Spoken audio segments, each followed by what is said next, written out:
La clase de hoy va a girar en torno a la justicia ambiental. Uno de los autores que más ha trabajado la justicia ambiental es Joan Martínez Alier, que también tiene un texto muy famoso que es Ecología de los Pobres. Él es catedrático de Economía e Historia Económica de la Universidad Autónoma de Barcelona y es todo un referente en cuanto a lo que se ha denominado como ecología de los pobres, que abarca un poco también el concepto de justicia ambiental, que es un concepto proveniente de Estados Unidos, ¿no? Y bueno, aquí no sé si conocíais este atlas de justicia ambiental, donde más o menos vienen a juntar lo que es en un mapa interactivo un montón de conflictos ambientales que hay en todo el mundo. Indudablemente hay muchísimos más. Y entonces también es bastante significativo donde hay más conflictos, donde están concentrados la mayoría de los conflictos. Vemos que hay conflictos tanto en el primer mundo como en el tercer mundo, aunque en el tercer mundo predominan muchos más.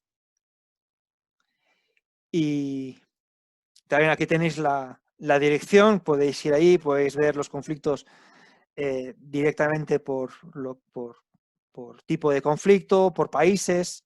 Entonces vais a ver que hay un montón.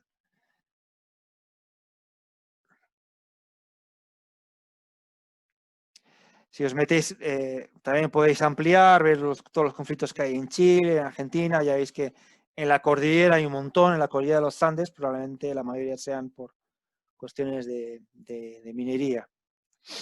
Entonces aquí tenéis la dirección, si sería interesante también que le echéis un vistazo. Bien, lo que os comentaba antes, el conflicto ambiental también está vinculado con las zonas de sacrificio, que es un concepto que se deriva de la justicia ambiental, y esas zonas de sacrificio son lugares donde se decide que, pues, como en el caso creo que esta es la novena región, pues son las políticas que deciden, por ejemplo, dónde depositar los residuos, ¿no? La disposición final de residuos sólidos, que muchos coinciden con las reservas de los mapuches. Entonces, hay una relación directa de dónde va, de lo que es con el tipo de lugares donde van a colocar los residuos y las zonas y las personas que viven en esas zonas, ¿no? Entonces, no es casualidad que la zona donde viven los mapuches, pues, les coloquen los residuos, ¿no? Y esto pasa, lo podemos ver tanto como a nivel local como a nivel global, ¿no? Por ejemplo, los principales lugares donde reciben chatarra electrónica, luego podemos ver también otro tipo de ejemplos, como es el caso de la India, donde también grandes buques transatlánticos, petroleros, los llevan ahí para que los desmonten, pero vemos que si bien la chatarra electrónica principalmente es de primer mundo, los lugares a donde van a parar es en el tercer mundo. Y todo esto a veces de manera legal y de manera también ilegal. Que muchas veces cuando una persona lleva a un lugar pues, para que reciclen su computador, igual no sabe, pero que gran parte de todos esos residuos electrónicos van a parar mediante la mediación de algunas mafias, van a parar a estos países, ¿no? sobre todo en África.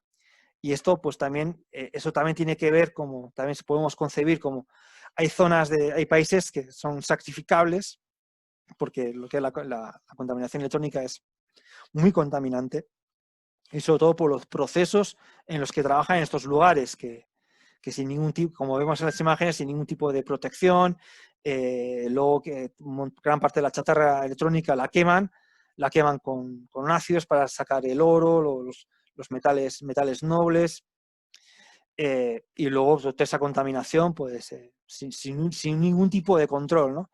Y esto es algo que el primer mundo no quiere ver, ¿no? Incluso a veces con la conciencia tranquila de que nosotros hemos depositado nuestro computador en un lugar donde supuestamente se va a reciclar, y el reciclaje a veces consiste en lo que es en una trama de irregularidades, de ilegalidades que acaban justamente en estos lugares, ¿no? Entonces, el concepto de zonas de sacrificio lo vemos cuando la contaminación está vinculada a ciertas culturas, etnias, sectores de la población. Es raro ver que en un barrio donde hay un nivel adquisitivo muy alto, pues les coloquen lo que es un vertedero, ¿no? Es rarísimo, ¿no? Entonces, también aquí una especie como de abuso de poder. Entonces, como son comunidades que saben que van a ofrecer poca resistencia, pues les llevan ahí los residuos.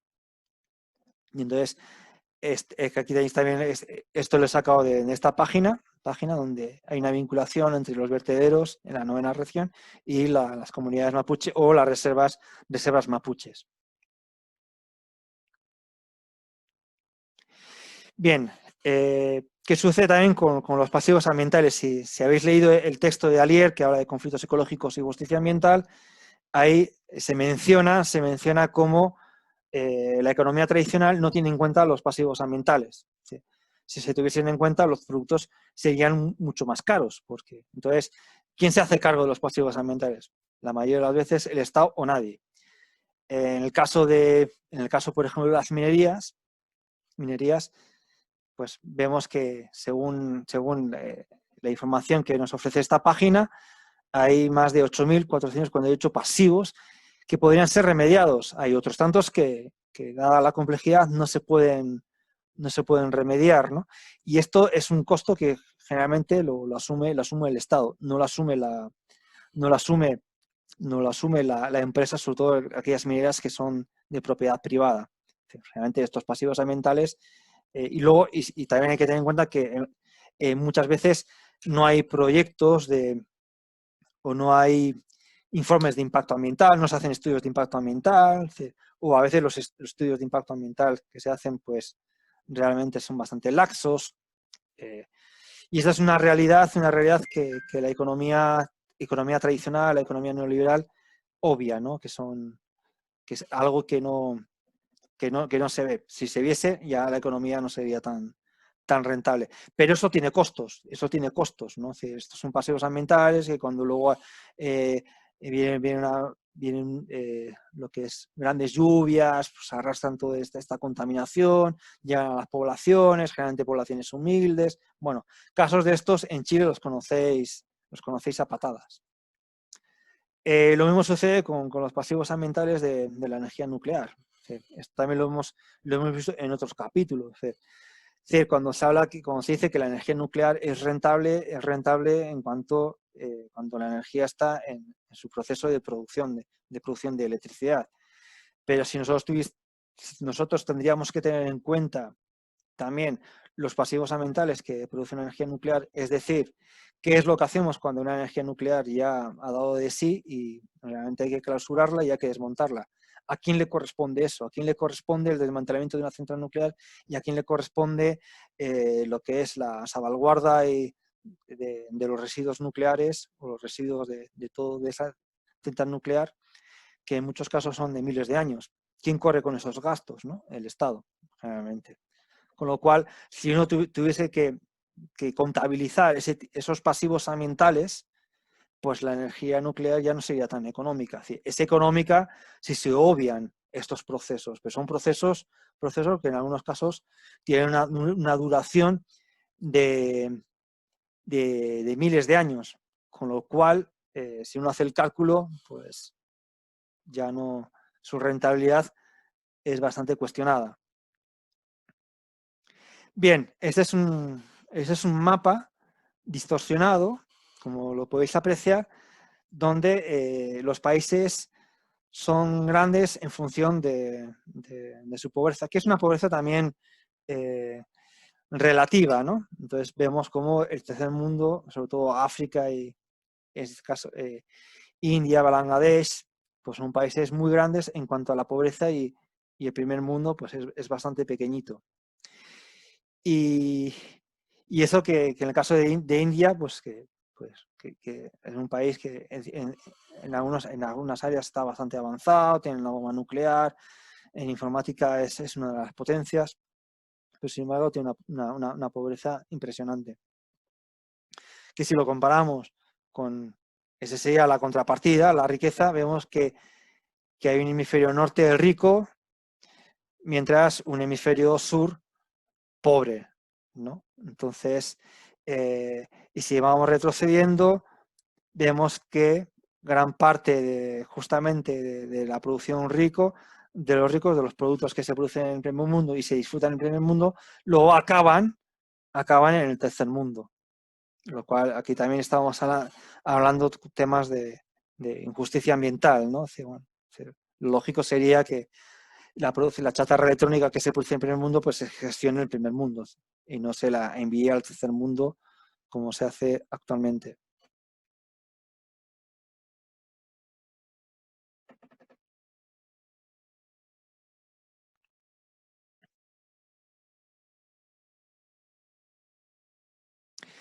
Bien, lo mismo sucede con... Este es un GIF de la NASA, donde se hace una proyección del calentamiento global y vemos también que en el tercer mundo, pues las proyecciones con referente al calentamiento global, pues los impactos van a ser muchísimo mayores. Entonces, y el calentamiento global históricamente pues ha sido producido lo que es por el primer mundo, lo cual también es otro tema de injusticia, o sobre todo las islas o los países que viven en islas en el Pacífico, pues van a ser los primeros que van a empezar a sufrir este calentamiento global que se produce en lo que es el primer mundo. Bien, esto es un poco en lo referente a lo que es al tema o al artículo que ha tratado Joan Martín Alier, conflictos ecológicos y justicia ambiental, donde se establece una vinculación entre lo que es estos pasivos ambientales que se producen en el primer mundo y luego se llevan o se conducen al tercer mundo, o dentro del primer mundo también hay zonas de sacrificio, ¿no? Antes había puesto el ejemplo de los mapuches con los basureros. En Estados Unidos sucede exactamente pues, con las comunidades afroamericanas y latinas, ¿no? Donde también son los lugares donde van a parar los residuos, ¿no? Entonces, ahí por eso surge el concepto de justicia ambiental, porque muchos conflictos ambientales están vinculados lo que es a ciertas comunidades.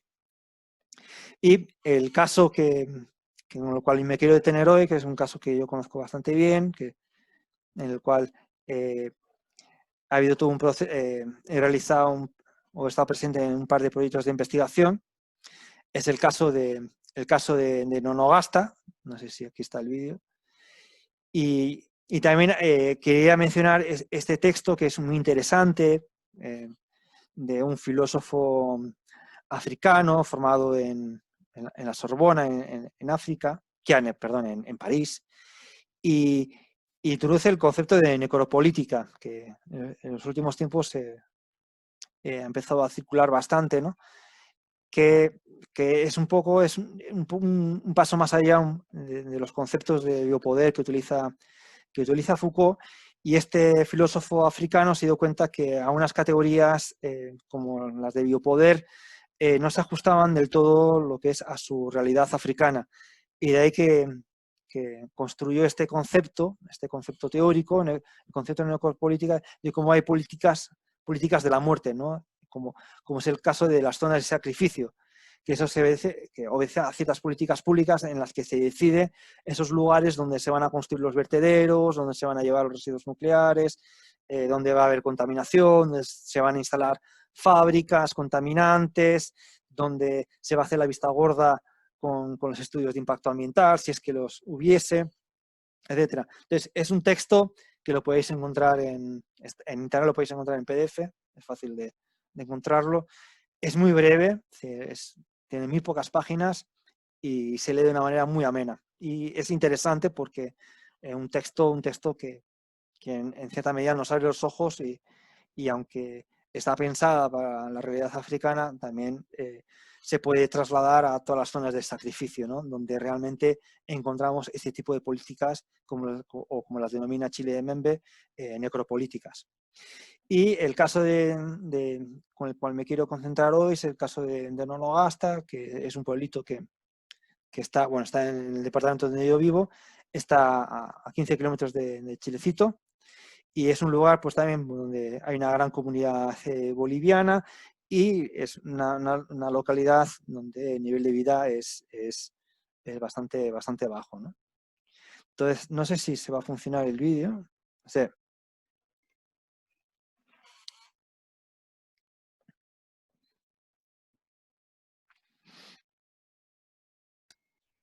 El audio no lo escucho, Iñaki.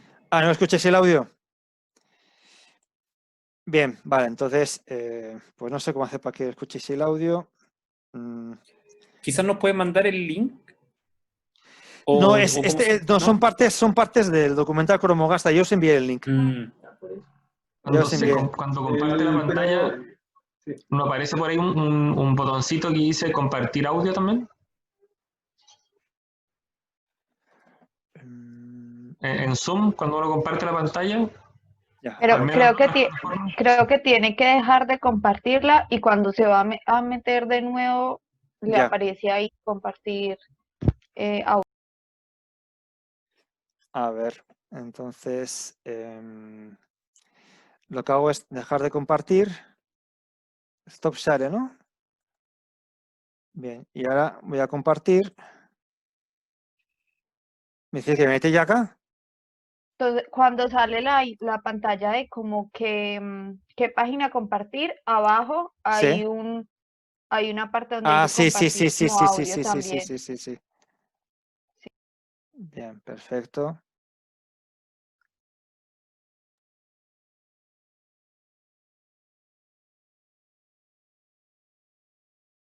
¿Ahí estáis viendo ahora? ¿Veis la pantalla? Sí. Bien, le doy al play. ¿Se oye?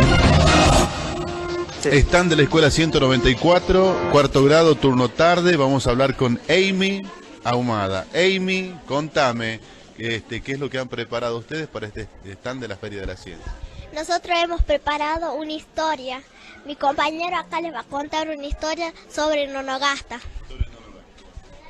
Nonogasta es un pueblo muy bonito, rodeado de montañas y 12.000 habitantes aproximadamente. Por año fue un pueblo agricultor que se destacó por sus vinos. Hace muchos años vinieron unos hombres de traje y pidieron un pedazo de tierra. Les prometieron trabajo y progreso a la gente. Los hombres de traje se fueron y no dijeron nada del problema que esta fábrica provocaba. Nonogasta creció mucho, hay más habitantes, pero también creció la contaminación año tras año y día a día. Nonogasta dejó de ser el pueblo más agricultor para ser el pueblo más contaminado de La Rioja.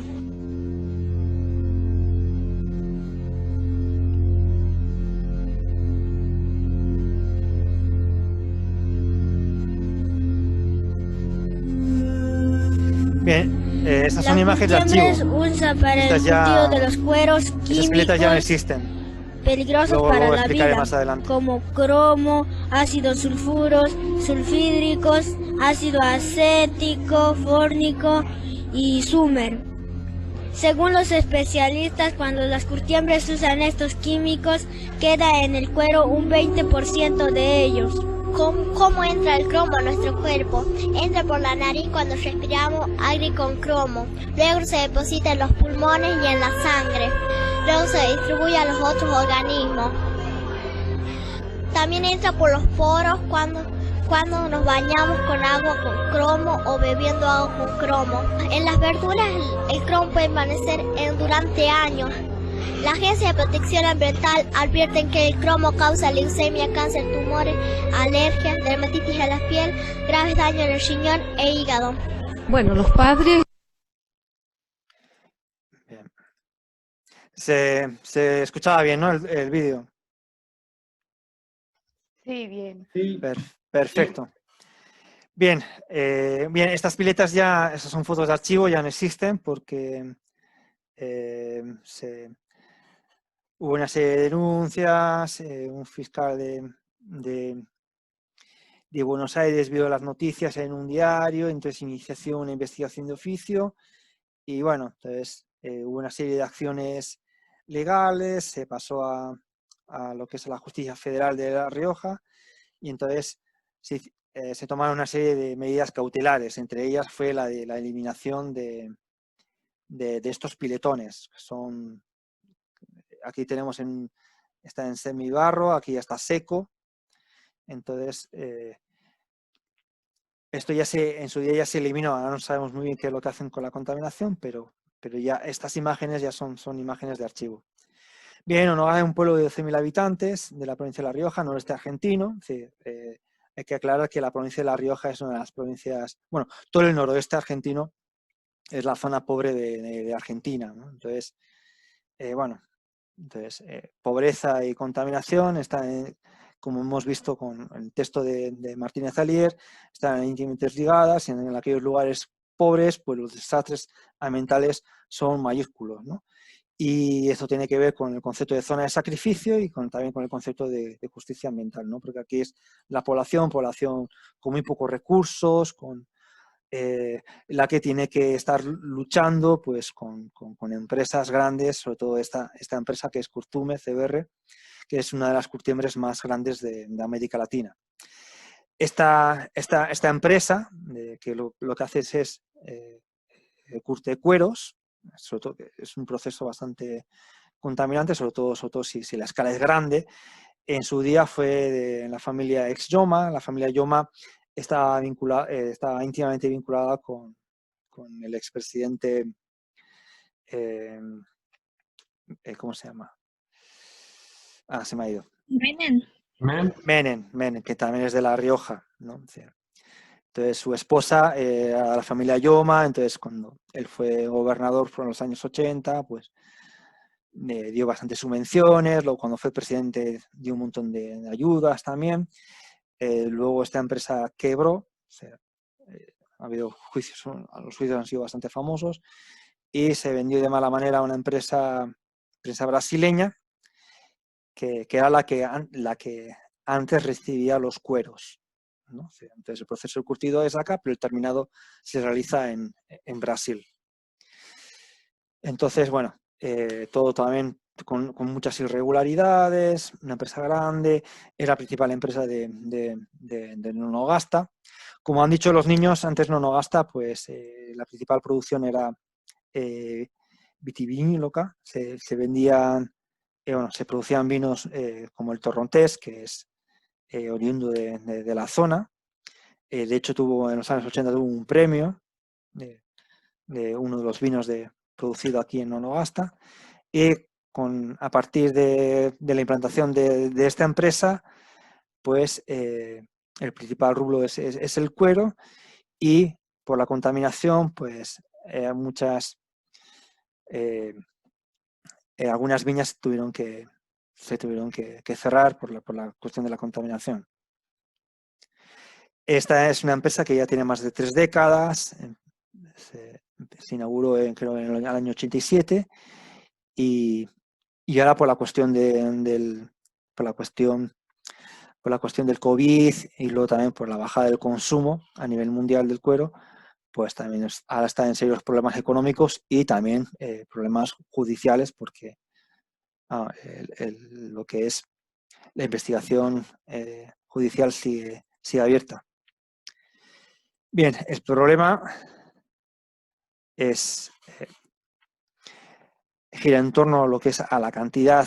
Ahora la producción como he dicho, es menor, pero la gran producción de cueros, que es una de las curtiembres más grandes de América Latina. Procesaba, y hablo en pasado, porque ya ahora son muchos menos, alrededor de 90.000 cueros al mes, utilizando 90 millones de litros de agua y toneladas de tóxicos, cromo y sulfuros principalmente. Este es no es un dato menor, 90.000 litros de agua al mes, en un lugar donde el clima es semiárido. Aquí el agua que se consume en este valle, donde se encuentra la curtiembre, principalmente es agua de deshielo. Cada año hay menos nieve, menos agua, y es una empresa que consume muchísima agua. Y además también Es una empresa que se instaló en Onogasta de manera caprichosa, es decir, no de una manera estratégica, porque los cueros están en La Pampa, con lo cual desde La Pampa se tienen que trasladar, desde el centro de Argentina se tienen que trasladar al noroeste argentino, lo que es una cantidad bastante grande de cueros. También estábamos a muchas horas tanto del Océano Pacífico como del Océano Atlántico, a muchas horas, con lo cual también se tienen que trasladar los insumos, las toneladas de químicos, y luego los productos también se tienen que volver a trasladar, con lo cual es una empresa que no fue colocada de una manera estratégica, simplemente como la familia de Menem se dedicaban al rubro de los curtidos, pues tuvieron todas las facilidades para crear una de las curtiembres más importantes, al menos de Argentina. Hasta hace poco, hasta hace un par de años, todos los desechos del curtido se tiraban, se botaban lo que es a cielo abierto, o sea, sin ningún tipo de... Si las piletas, voy a volver para atrás, las piletas no tienen ningún tipo de membrana, es decir, que eran cavidades que se cavaban en lo que es en la tierra, se botaban y punto. O sea, cuando se secaban, venían con excavadoras, sacaban lo que es el lodo ya seco y se enterraban en otro lugar y se volvían a rellenar las piletas. Así sucesivamente. Ese era el procedimiento, sin ningún tipo de control. O sea, y esto, además de los tóxicos, esta sopa química, además hay que contar los olores, porque también se utiliza mucho ácido para la quema cuando llega la piel llega con toda la grasa, con los pelos, y todo eso, la grasa y los pelos se eliminan mediante ácidos. Entonces, Onogasta era un lugar que se caracterizaba por un olor a huevo podrido, ¿no? Que es el olor que emanan los gases que se derivan de los sulfuros, ¿no? El ácido sulfúrico que se utiliza para quemar y otro tipo de ácidos para quemar. Entonces, un lugar que bueno, la empresa lo que decía con respecto a los olores, que bueno, que era producto de la materia orgánica que se pudría, que metían ese olor, pero que no era tóxico. Pero la gente no es tonta y entonces veía que los aires acondicionados, pues a los 2 años ya se tenían que cambiarlos porque se oxidaban. Los cables adquirían un color verde, es decir, un óxido verde. Entonces, si había un impacto sobre los aires acondicionados y sobre el cableado, pues es de suponer que debería haber algún impacto sobre el organismo, ¿no? Porque si respirábamos sulfuros todas las noches o todos los días, de alguna manera tiene que impactar. ¿De qué manera impacta? Pues no se sabe porque el Ministerio de Salud no ha hecho ningún tipo de estudio epidemiológico. Entonces, como no hay estudio epidemiológico, realmente no sabemos cómo ha afectado a la población. Y cuando el juez le solicitó un estudio epidemiológico a la Secretaría de Salud de la provincia, le contestó que como no había denuncias, no había ninguna razón para realizar un estudio epidemiológico. Con lo cual, la cosa realmente siempre, lo que es la empresa siempre ha jugado con la ignorancia, ¿no? Bueno, que cuando salieron las asambleas que empezaron a denunciar la contaminación, siempre les pedían, bueno, ustedes tienen estudios científicos para demostrar que estábamos nosotros contaminando, si no, ustedes nos están injuriando, ¿no? Cuando realmente, desde el punto de vista del derecho ambiental, lo que es la demostración de la prueba se invierte, es decir, es la empresa la que tiene que demostrar que no contamina, cosa que no la ha hecho nunca porque contamina de una manera impune. Bien, todos estos desechos van a parar sin ningún tipo de tratamiento, ahora sí, o sea, ahora podemos decir que la cosa ha cambiado. Detrás de la empresa, donde había más o menos 140 piletones de dimensiones de 60 metros de largo por 30 de ancho y 2 metros de profundidad, cosa que en los últimos tiempos los piletones los estaban haciendo con más profundidad. En vez de 2 metros, lo estaban haciendo de 4 metros, 4 o 5 metros de profundidad, para incrementar lo que es el cubitaje del depósito. Y vuelvo a repetir, sin un tipo de aislación ni recubrimiento, que es lo que correspondería, ¿no? O sea, son residuos peligrosos y los residuos peligrosos tienen que tener un tratamiento muy específico por ley. La empresa ha pasado de todo y hasta que la justicia no le ha apretado un poco las tuercas, pues no han hecho nada. Bien, esto está sacado de Google. Esta es la fábrica y aquí está la población. Es decir, esta es la población, ¿no? Y estos son los piletones, ¿no? Entonces vemos que hay unos piletones que están rellenados y los otros están en proceso de secado. Entonces, los que están secos, los con lo que es, sacan todos los residuos y luego los iban enterrando en estas zonas de acá. Con lo cual tenemos una zona de contaminación bastante amplia porque esta empresa está contaminando en las cantidades que antes he indicado durante 30 años. Y es curioso porque cuando uno se mete en Google Earth, las imágenes de esta zona no están actualizadas. Probablemente la empresa habrá solicitado a Google para que estas zonas, las imágenes satelitales no se actualicen. Esto ya está actualizado, pero cuando uno cruza aquí la ruta 40, toda esta zona, la zona de la fábrica, está sin actualizar.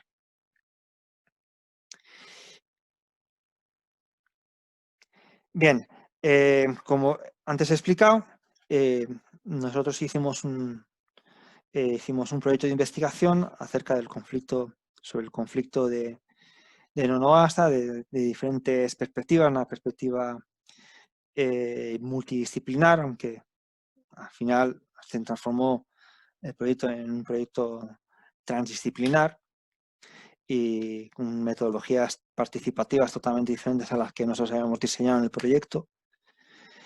Y entonces nosotros creamos, lo que más nos llamaba la atención fue que de la contaminación hace 10 años, tanto en Nonogasta como en Chilecito, no se hablaba de la contaminación.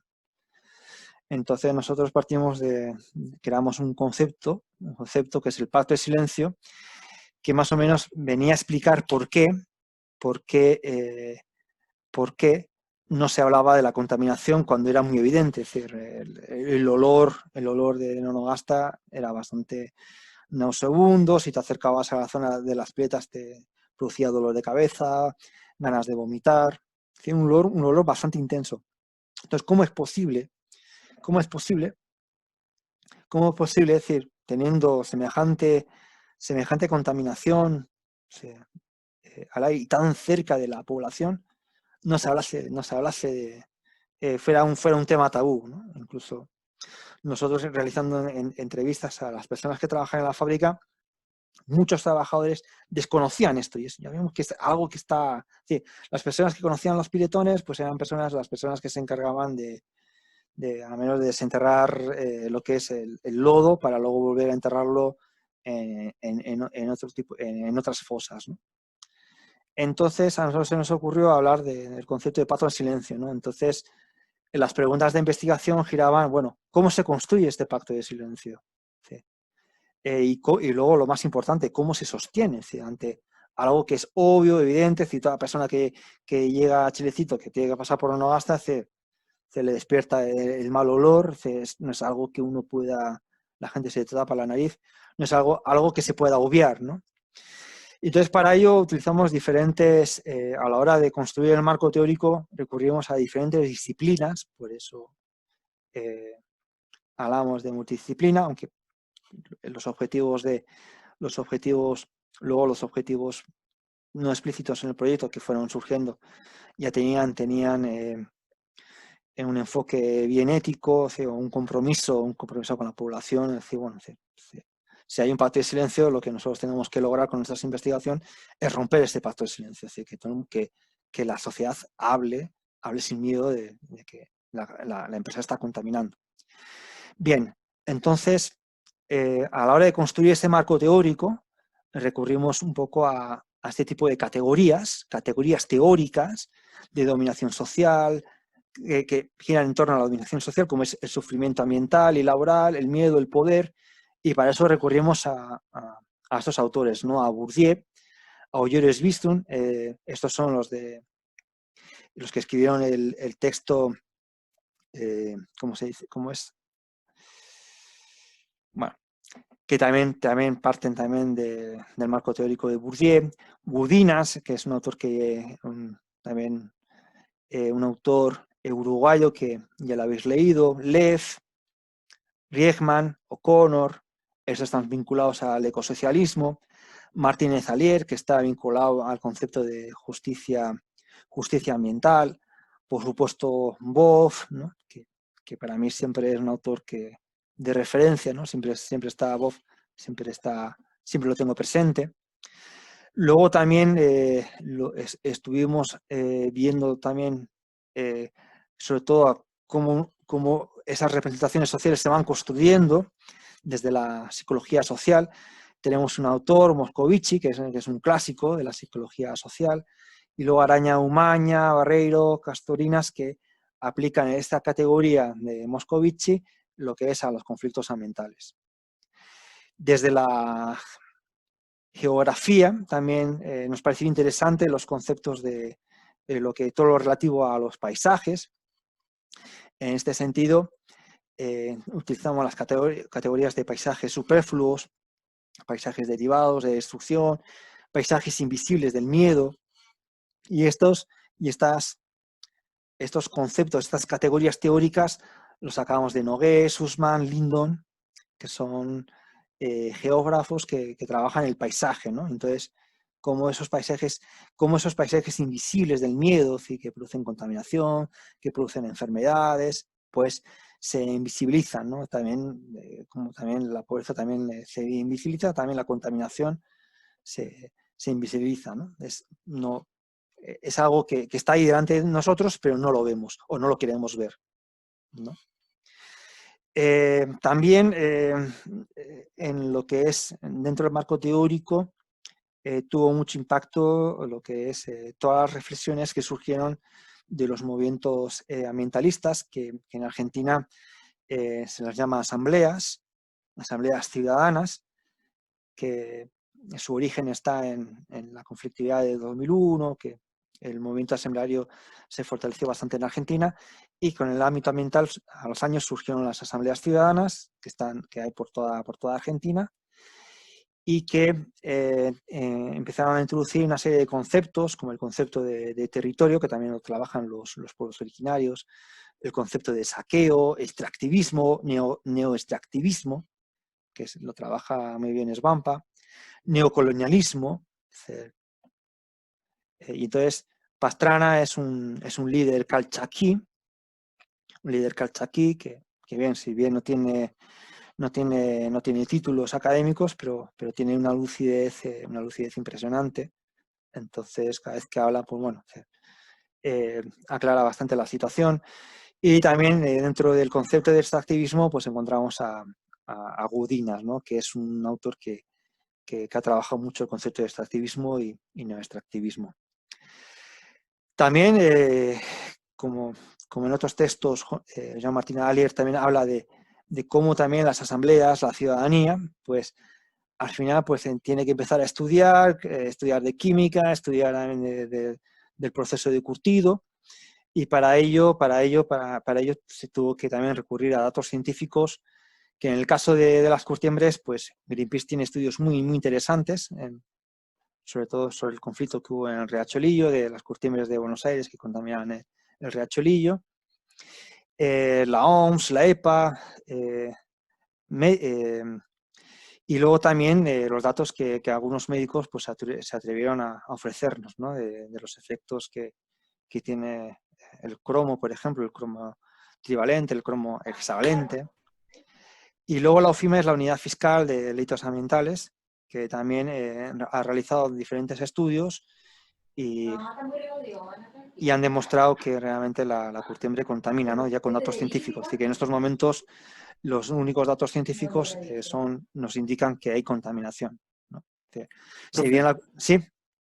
Una consulta, cuando uno hace estas investigaciones, por ejemplo, para obtener los datos científicos, ya, por ejemplo, Greenpeace hace una investigación. Sí. ¿Cuál es o sea, se lo pregunto porque yo nunca he hecho trabajo de investigación en la academia, entonces, por ejemplo, claro, yo pensaba que solamente uno encontraba, por ejemplo, datos en papers o en organismos oficiales, por decirlo de alguna forma. Sí. Uno puede igual de todas formas tomar datos de Greenpeace y aunque no, o de otras organizaciones, ¿cómo uno hace ese seguimiento? Bueno, nosotros primero lo que hicimos fue todo, y qué es lo que se hace en esta investigación, una búsqueda bibliográfica, ¿no? A ver si había antecedentes sobre contaminación de curtiembres. Y ahí nos encontramos con los estudios de Greenpeace, que fueron muy interesantes porque rompieron algunos mitos, ¿no?, que hay acerca de la contaminación de las curtiembres. Que es uno de los mitos en los que se sustenta la defensa de la curtiembre, ¿no? Que ellos trabajan con cromo trivalente y el cromo trivalente no es contaminante. Entonces, no sé si habéis visto la película, joder, estoy plano olvidadizo, de Julia Roberts, ¿cómo se llamaba? Que ella trabaja de abogada. ¿No suena? Una película que trabaja como ayudante de un Erin buffet. Brockovich, algo así. Erin Brockovich. Sí, yo lo he visto. Es como Bien. de HIS o algo así, como de... Eso es. Pues es bien, pues también también es sobre el conflicto de una curtiembre. Y efectivamente en esa película se explica la diferencia entre cromo trivalente y cromo hexavalente, ¿no? Entonces esta Julia Roberts, pues entonces anda buscando personas para hacer lo que es un juicio colectivo a la empresa. Entonces recurre a un académico. Entonces, en nuestro caso, pues lo mismo, ¿sí? Nosotros vimos que había estudios que nos alertaban de la peligrosidad del cromo, además de la cuestión legal, ¿no? Sí, que la ley estipula lo que es un nivel de cromo aceptable y un nivel de cromo inaceptable. Entonces, Greenpeace hace la salvedad de que, bueno, que el cromo trivalente en ciertos contextos de oxidación, de ciertas características, por las temperaturas, se puede transformar fácilmente en cromo hexavalente. Entonces, la empresa, ¿por qué se apoyaba, por ejemplo, en que, bueno, que no había cromo hexavalente en Onogasta, sino que solo... Entonces, ellos se apoyaban porque, claro, probablemente ellos utilizan cromo trivalente, es muy probable, aunque también hay curtiembres que utilizan cromo hexavalente, pero hay un problema para detectar el cromo hexavalente.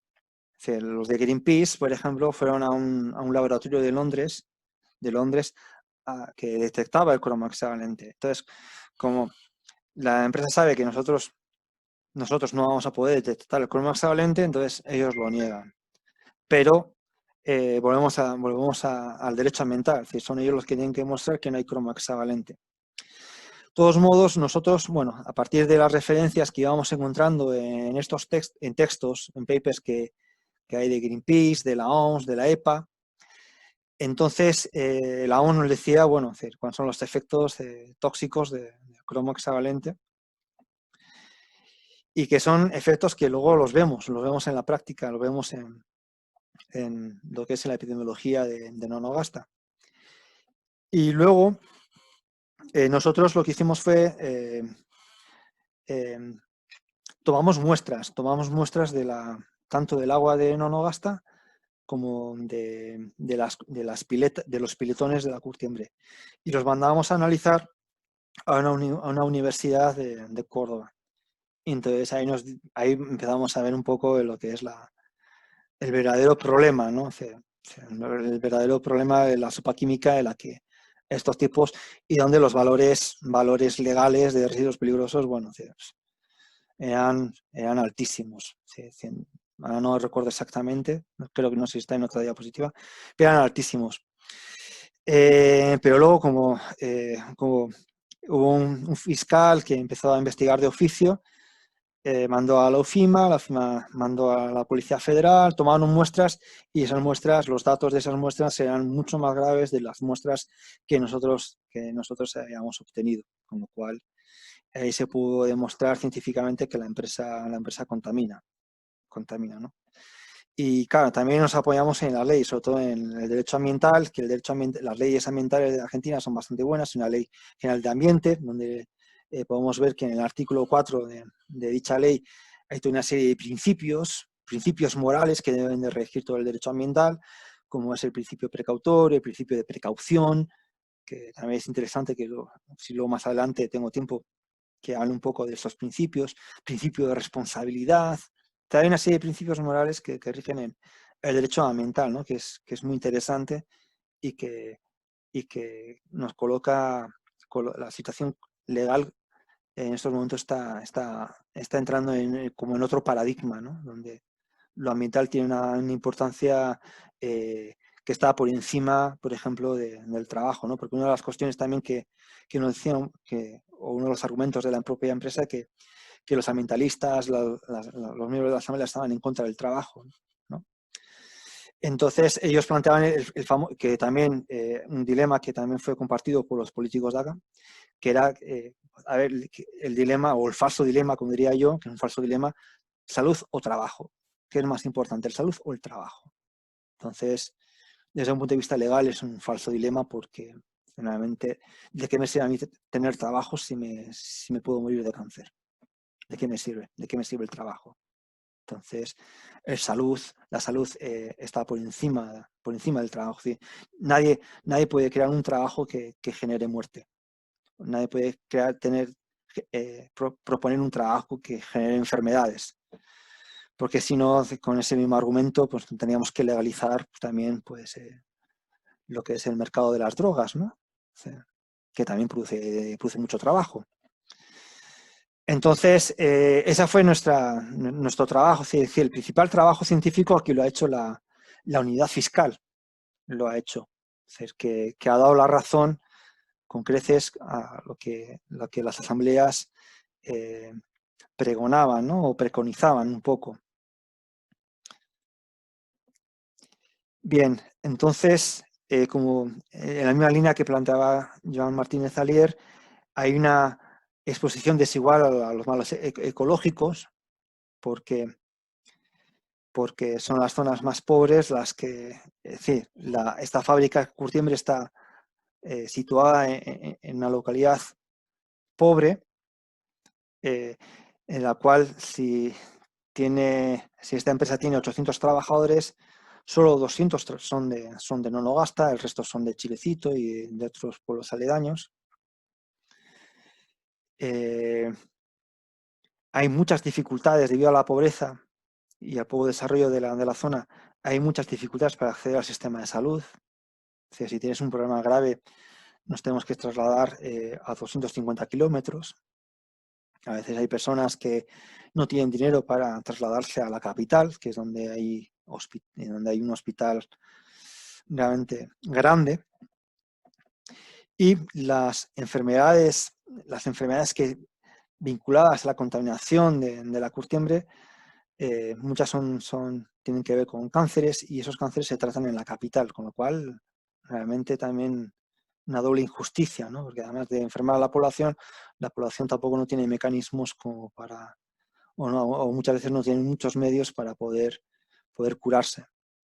Y hay casos, me ha tocado vivir casos bien dramáticos, ¿no? Generalmente son cánceres muy, muy virulentos, de crecimiento muy rápido, y y a veces también con todos los problemas que hay para acceder al sistema de salud, pues se dan casos como el de un chico que le detectaron cáncer y mientras hacían todos los papeleos para hacerle la quimioterapia, pues tardaron varios meses y en esos meses murió. O sea que justamente cuando llegó el permiso para hacer la quimioterapia, justamente en esa semana murió el chaval. Así que no tuvo oportunidad ni de aplicarle quimioterapia. Luego también hay un problema también con lo que es con los beneficios, ¿no? Porque se me dice, no, que estas empresas siempre van a beneficiar a la población y todo ese tipo de historias, ¿no? Es decir, benefician a las pocas familias que trabajan en la empresa y el resto no se beneficia de manera muy indirecta y de manera muy desigual. Y entonces estos cueros pues al final acaban en, pues igual en los asientos de un vehículo de alta gama, en calzados para el primer mundo, en cuero, en vestimentas de cuero también para el primer mundo, pero los daños socioambientales se quedan en el lugar. Es decir, que los cueros los van a disfrutar en el primer mundo y los daños los sufren. Por eso hablamos de una exposición desigual a los males, ¿no? Hasta hace poco, imposibilidad de acceso a la justicia. Ha habido la justicia, hubo denuncias lo que es hace 20 años, pero no se hicieron caso, y ahora como la cosa cobró, por el movimiento social, cobró cierta sonoridad en la población, pues la justicia no ha podido echarse a un lado, sino que por lo menos ha tenido que actuar de una manera tímida, ha actuado. Y una obstrucción y criminalización de la percepción y protesta social, en el sentido de que si bien estas personas han estado contaminando lo que es de facto, las personas que han sido criminalizadas han sido personas de las asambleas. Cuando algunos activistas entraban en la fábrica para obtener pruebas, para análisis químicos, pues entonces algunos fueron pillados por la policía y fueron criminalizados. También hay un caso también bien paradójico, que en una de las veces que vino la justicia federal, pidieron a varios asambleístas que las acompañasen, entraron en territorio por el caso de un río que estaba ya, cosa que también es ilegal, y vino la policía de la localidad y entonces primero les pidieron los papeles a los policías federales les mostraron las credenciales y la orden del juez, y bueno, y la empresa demandó a los activistas que acompañaban a la policía federal. Entonces, una cosa como bien insólita, ¿no? Casos que no van a llegar a ningún lugar, pero es una forma de amedrentamiento, también de presión, y ahí ve uno como la justicia está de un lado y no está del otro, porque la empresa es contaminando libremente, impunemente, y la justicia no ha hecho nada. A ver, vamos a ver ahora el testimonio de un médico. También creo que todo esto está en el documental Cromo hasta que yo Slick. Pero es interesante como lo que viene a decir. Ahí está. Bueno, doctor Secretario, ¿usted nos podría decir en qué época estuvo usted trabajando en la localidad de Nonogasta? Y más o menos en la década del 90, calculo que ha sido más o menos en el 92. 92. Hasta el 2012. Doctor, ¿qué edad tenían los pacientes que usted atendía y en lo que es ahora el hospital, ¿no? Bueno, había de todo, niños, había adultos. Como uno hacía toda la parte pediatría, sí, clínica, entonces atendía todos los pacientes. Como en la actualidad, que a veces hay un médico clínico generalista, así se denomina, ¿no? Así es. Clínico generalista. Doctor, ¿con qué síntomas llegaban los pacientes a ser consultados, tratados en el hospital? Bueno, la mayoría, más que todos los niños, con problemas respiratorios. ¿No? Problemas respiratorios. Bronquitis, rinofaringitis, laringitis, todo problema respiratorio. Respiratorio. Más que todos los niños. Los niños, bien. ¿Los adultos hacía alguna consulta? Y adultos también, pero en adultos ya se daban enfermedades más de tipo grave. Ah, sí. Como tuvimos las leucemias, que se dan una cada 100.000 habitantes, y ahí en 10.000 habitantes en esa época hemos tenido como 4 o 5 casos. 4 o 5. Y eso estadísticamente es grave. Sí. ¿Y se ordenaban estudios como radiografías, análisis? ¿La gente volvía con esos estudios, doctor? Sí, en esa época hacíamos estudios medianamente, no había mucha complejidad para hacer, incluso en la zona, y si vos tenías que pedirlo a otro centro de mayor complejidad, era muy difícil de acceder por parte de la gente. Doctor, otra cuestión que le queríamos preguntar está relacionada con si usted hizo alguna vez mención a algún problema de contaminación que tuvieran Nogasta por la cantidad de enfermos que tenían. Sí, siempre, incluso en la actualidad. Hubo épocas que trabajaba más la curtiembre, sí, y épocas que no trabajaba tanto. Época de mucha actividad, la contaminación siempre existió ahí, sigue existiendo, y ¿relaciona usted los casos? Y hay una relación directa entre la contaminación ambiental y las patologías de estos respiratorias y cánceres, etc. Doctor, ¿fueron cuestionadas por alguien sus aseveraciones, sus reflexiones con relación a la contaminación y a la relación con la enfermedad, doctor? Permanentemente por parte de los directivos de esa época de la fábrica, argumentando que no trabajaban con productos tóxicos, cuando todos sabíamos que trabajaban con más de 200 productos tóxicos. E incluso quedaron todas las piletas contaminantes que actualmente siguen contaminando. Doctor, ¿y fue alguna vez usted amedrentado o amenazado por su... Fui amenazado varias veces telefónicamente. ¿Telefónicamente? ¿Qué le decían, doctor? Amenaza de muerte, que no siga más con el tema. Bien, este es un testimonio. Y aquí hay otro vídeo.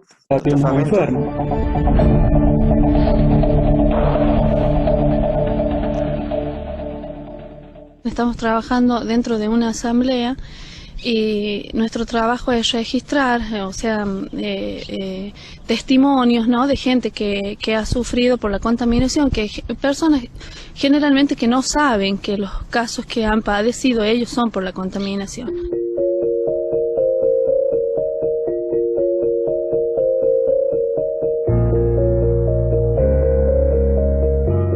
Nosotros, al estar informados, ¿no?, por médicos, por otros especialistas, sabemos que esos casos vienen por la contaminación de una curtiembre. Y son casos, por ejemplo, nosotros registramos en un año, en lo que va del año 2012 al 2013, 16 muertes de niños antes de nacer. Muchos de esos niños son por deformación. Las deformaciones que se han registrado son falta de tráquea, falta de maduración de los órganos como intestino, estómago, falta de los órganos. No tan solo otro niño, por ejemplo, había nacido, nos decían sus padres, sin esos órganos. No solamente la falta de maduración, sino que esos órganos no se han formado en esos niños. Esos casos han muerto. Algunos lograron, por ejemplo, el caso del niño que nació sin la tráquea, logró vivir un mes, creo, en Córdoba, fue operado, pero no resistió las operaciones y falleció. Otros casos fueron con el intestino afuera. Hace poco nació un bebé con el intestino afuera. También fue intervenido 2 veces. En la segunda intervención quirúrgica falleció el bebé.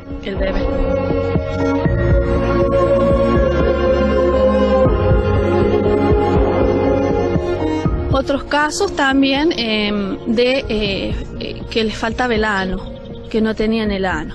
Esos casos son varios, algunos han fallecido, otros niños no, porque han resistido las operaciones, se los ha operado en Córdoba y hoy, gracias a Dios, viven.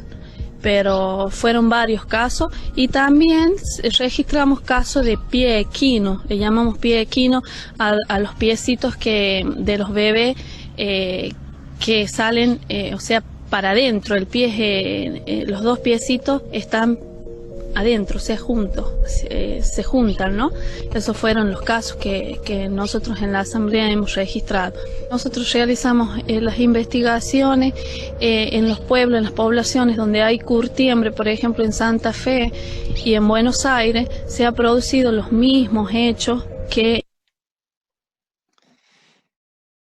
Bien, ¿os acordáis cuando hablamos, cuando vimos el tema de ecofeminismo, como Adana Siva decía que en los lugares donde hay contaminación son las mujeres y los niños y las niñas los que más sufren los efectos, ¿no? Y sobre todo las mujeres, porque muchos de estos contaminantes, sobre todo cuando están embarazadas, entran por la placenta.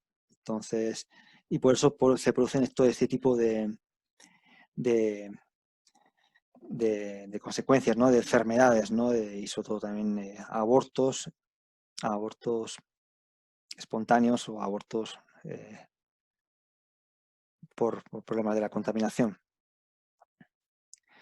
Bien, ¿qué acciones ha hecho la Asamblea? Yo creo que una de las acciones más impactantes son las acciones judiciales, sobre todo presentándose como clientes particulares y aportando pruebas lo que es al caso de Nonogasta. Se ha solicitado la renuncia de autoridades de medio ambiente, la provincia de Chilecito, porque realmente no han hecho nada, incluso no han ocultado todo lo que es toda esta contaminación, la han minimizado, siempre han dicho que estaba todo bien, que los datos estaban correctos. Se han dado charlas en las escuelas, en los barrios, para informar, ¿no? Esto tenía mucho que ver con esa ruptura del pacto de silencio, ¿no? Entonces, una de las estrategias ha sido la de continuar con charlas en escuelas en relación a la educación y concienciación ambiental, pero también en la publicación de muchos artículos en los periódicos locales, pues constantemente denunciando, informando sobre la contaminación, ¿no? Entonces, eso ha sido también una tarea también bastante ardua. Recolección de datos, de enfermedades, de manera así muy casera. Siempre pues se va registrando por el número de personas que van muriendo de cáncer. Entonces, pues, y eso como es un pueblo pequeño, pues enseguida te enteras, ¿no? Lo que sí puedo indicar que no hay datos, hay estadísticas, pero esas estadísticas no son públicas. No hay ningún tipo de dato con lo cual se pueda ver. Y bueno, firmadas desde una página de Greenpeace sobre conflictos ambientales. Bueno, esto está sacado acá. Los efectos en los seres vivos, sobre todo del cromo hexavalente, que es es el elemento químico más dañino, cancerígeno, que es un elemento que la empresa se niega a decir que hay contaminación de cromo hexavalente porque ellos trabajan con cromo trivalente, no hexavalente, y como saben que son muy pocos los laboratorios que pueden detectar el cromo hexavalente, pues entonces se apoyan, ¿no? Es una falacia de ignorancia, ¿no? Es decir, como no podemos demostrar que ellos tienen cromo hexavalente, es como que no existe. Pero, repito, según el derecho ambiental, son ellos los que tienen que mostrar que no hay cromo hexavalente. De todos modos, nosotros hemos hecho algunos análisis, algunos laboratorios y algunos laboratorios lo han detectado, es decir, que sí hay cromo hexavalente. Entonces, los efectos son estos, un poco lo que ha explicado la miembro de la Asamblea del Retamo. Pero lo que es importante señalar es que la contaminación actúa a medio o largo plazo. Una persona vive en un lugar contaminado y es una cuestión de estadística, de probabilidad de que la contaminación le pueda afectar. Y sobre todo con estos elementos se empiezan a manifestar a los 15, 20, 30 años. Siempre a un medio plazo. Entonces, esa relación de causalidad se pierde, lo mismo que el tabaco. Es decir, uno puede estar fumando toda la vida y a los 50 años de fumar pues, puede tener un cáncer de pulmón. Que no quiere decir que una persona que no fume no tenga cáncer de pulmón, ¿no? Pero lo que es, esto es lo que ha pasado también con lo que es con los problemas ambientales, ¿no? Que la contaminación, el fenómeno de la contaminación no es un fenómeno causal, sino que es un fenómeno no causal, ¿no? Entonces la contaminación es un factor que puede influir de manera. ¿Cómo sabemos que la contaminación está influyendo en lo que es el incremento de cáncer? Por una cuestión de estadísticas. Si en Nonogasta hay 3 veces más casos de cáncer que en Chilecito, que está a 10 kilómetros, pues quiere decir que el ambiente es la causa por la cual se incrementa el número de de cánceres, ¿no? Y luego habría que hacer todo un estudio epidemiológico, cosa que de momento no se está haciendo. En los efectos del medio ambiente, pues es aire, suelo, agua, poleraes, los componentes químicos cuando se secan se convierten en polvo y con los vientos, pues todo ese polvillo pues llega a la población, lo que es por la inhalación. El suelo también queda contaminado, el agua, que hay un problema que decía la empresa, decía que la contaminación no estaba llegando a lo que es a la capa freática, pero tampoco no mostraba ningún tipo de estudio geológico, con lo cual eso no se sabe a ciencia cierta. Pero con tantos años de contaminación es probable que un cierto porcentaje de contaminación esté llegando a la capa freática. Y a la cadena alimentaria, porque también hay un montón de huertas y efectivamente, bien, pues sea por aire, por suelo, por agua, pues por alguno de esos medios pues puede llegar a los alimentos, y los alimentos, si los ingerimos, pues si están contaminados, pues la contaminación va a quedar en el organismo. Bien, este es uno de lo que los tubos donde salía toda la mierda de la curtiembre, y esos tubos ahora ya están clausurados, desde hace 2 años están clausurados por una medida cautelar de la justicia, y estos estaban activos las 24 horas del día, 7 días a la semana. Es decir, rara vez no emitían residuos líquidos contaminantes.